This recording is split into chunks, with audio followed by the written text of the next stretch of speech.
जहाँ आकाश भी पर्वतों से बात करते हैं, जहाँ हर धड़कन में ओम नमः शिवाय की गूंज है, वहाँ बसा है त्रयंबकेश्वर, एक ऐसा ज्योतिर्लिंग जो भगवान शिव के त्रिनेत्र का प्रतीक है और जहाँ से बहती है दक्षिण की गंगा गोदावरी। दोस्तों, आज हम आपको लिए चल रहे हैं एक अद्भुत आध्यात्मिक यात्रा पर। त्रयंबकेश्वर ज्योतिर्लिंग भगवान शिव के 12 पवित्र ज्योतिर्लिंगों में से एक है और यह महाराष्ट्र के नासिक जिले में स्थित है। यह मंदिर भगवान शिव को समर्पित है और अपने धार्मिक, पौराणिक और भौगोलिक महत्व के कारण अत्यंत प्रसिद्ध है। त्रयंबकेश्वर का उल्लेख कई पुराणों में मिलता है, विशेषकर शिव पुराण और स्कंद पुराण में। त्रयंबकेश्वर ज्योतिर्लिंग की विशेषता है कि यह तीनों देव ब्रह्मा, विष्णु और महेश के प्रतीक रूप में एक ही शिवलिंग में प्रतिष्ठित है। दोस्तों, वर्तमान त्रयंबकेश्वर मंदिर का निर्माण पेशवा बालाजी बाजीराव ने 18वीं सदी में कराया था। यह पूर्ण रूप से काले पत्थर से निर्मित है और इसकी वास्तुकला हेमाडपंथी शैली में की गई। मंदिर की दीवारों पर अद्भुत शिल्पकला, नक्काशी और गूढ़ तत्व मौजूद है। यह स्थान प्राचीन समय से भगवान शिव की उपासना का केंद्र रहा है। दोस्तों, ऋषि गौतम ने यहाँ घोर तपस्या की। कुछ ईर्ष्यालु ऋषियों ने उन्हें बदनाम करने के लिए उनके आश्रम में मृत गाय को भेज दिया था। गौहत्या का पाप लगा और उन्होंने प्रायश्चित के लिए भगवान शिव से प्रार्थना की। भगवान शिव ने उनकी श्रद्धा से प्रसन्न होकर गंगा को गोदावरी रूप में पृथ्वी पर उतारा और स्वयं भी त्रयंबक रूप में प्रकट हुए।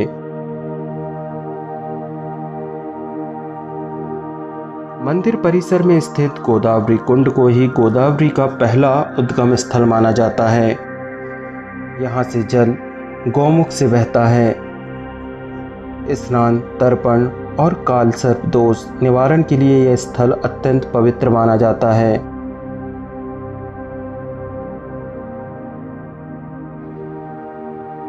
ब्रह्मगिरी पर्वत एक अत्यंत पवित्र और आध्यात्मिक दृष्टि से महत्वपूर्ण पर्वत है।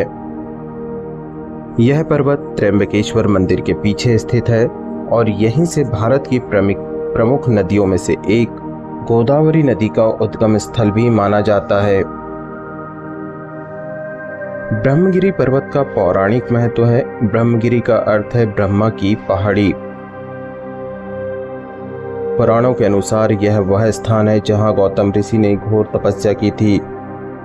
यहां भगवान शिव ने प्रसन्न होकर गंगा को गोदावरी रूप में पृथ्वी पर प्रवाहित किया था।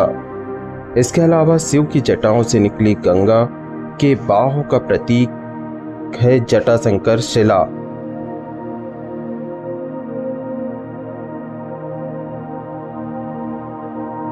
दोस्तों, ब्रह्मगिरी पर्वत सह्याद्री पर्वत श्रृंखला का हिस्सा है जिसकी समुद्र तल से ऊंचाई लगभग 1295 मीटर है। पर्वत पर चढ़ाई करने के लिए आपको लगभग 750 सीढ़ियां चढ़कर जाना होगा।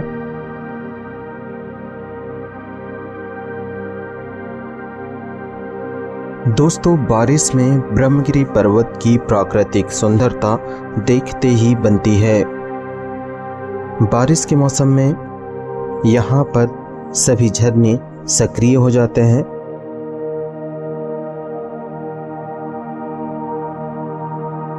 यहाँ गोमुख से गोदावरी की जलधारा बहती है।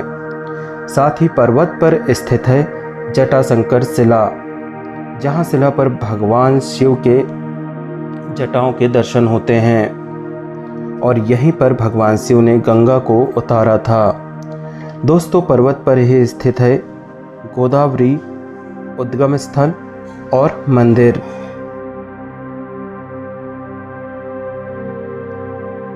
यहाँ पर ऋषि गौतम की गुफा भी है जहाँ उन्होंने वर्षों तक ध्यान किया था।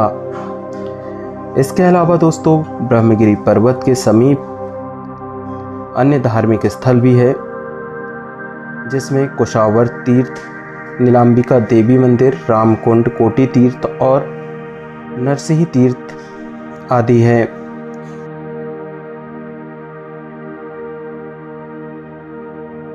यहाँ का हर स्थान अपनी कथा, अपनी शक्ति के साथ आपके हृदय को छूता है। दोस्तों आइए जानते हैं त्र्यंबकेश्वर मंदिर कैसे पहुँचे और कहाँ रुके। त्र्यंबकेश्वर मंदिर पहुँचने के लिए निकटतम बड़ा शहर है नासिक।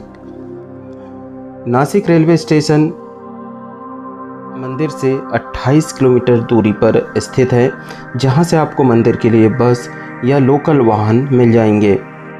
इसके अलावा निकटतम एयरपोर्ट है नासिक और मुंबई का, जो मंदिर से 180 किलोमीटर की दूरी पर स्थित है। दोस्तों रुकने के लिए आपको सरकारी धर्मशालाएं मंदिर के आसपास मिल जाएगी, साथ ही प्राइवेट होटल्स, निजी होम स्टे, ट्रस्ट लॉज आदि की सुविधा उपलब्ध है। श्रावण मास, महाशिवरात्रि, कुंभ मेला के दौरान यहाँ भारी भीड़ होती है, इसलिए पहले से बुकिंग जरूर कर लें।